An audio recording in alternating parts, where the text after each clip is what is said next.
The United Nations has strongly condemned a military coup that's underway in Sudan. The military has dissolved civilian rule, arresting political leaders and declaring a state of emergency. Coup leaders have blamed the takeover on political infighting.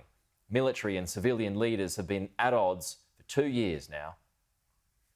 In a long-running battle for democratic rule, the people of Sudan have returned to the streets, their legislature of last resort, in a day of demonstrations and violent protest.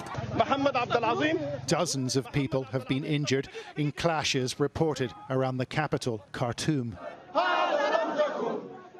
The country's top soldier, General al-Burhan, has sacked the country's transitional government.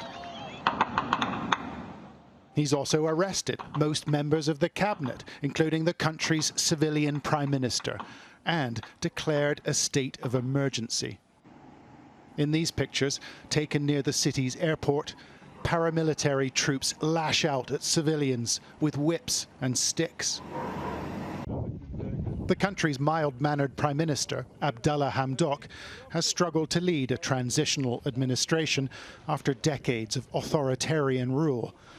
And Sudan's military chief has run out of patience, arresting Hamdok after he refused to endorse the coup. General al-Burhan took to the airwaves today, saying he needed to protect the country's safety and security, adding the armed forces remain committed to civilian rule. But these protesters don't trust him. The civilian government was supposed to take over the presidency next month, part of an arrangement struck when dictator Omar al-Bashir was removed from power 2 years ago.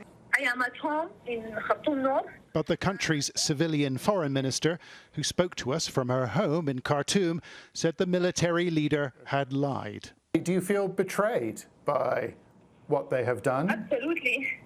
Absolutely. This is total betrayal.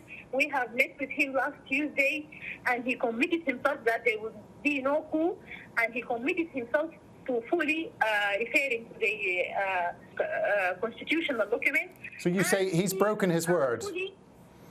Absolutely. He did break his word that he given to us last Tuesday.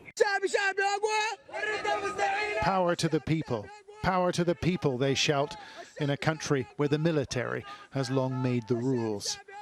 But members of the public, it seems, have lost their fear, and the generals will struggle to contain this revolt.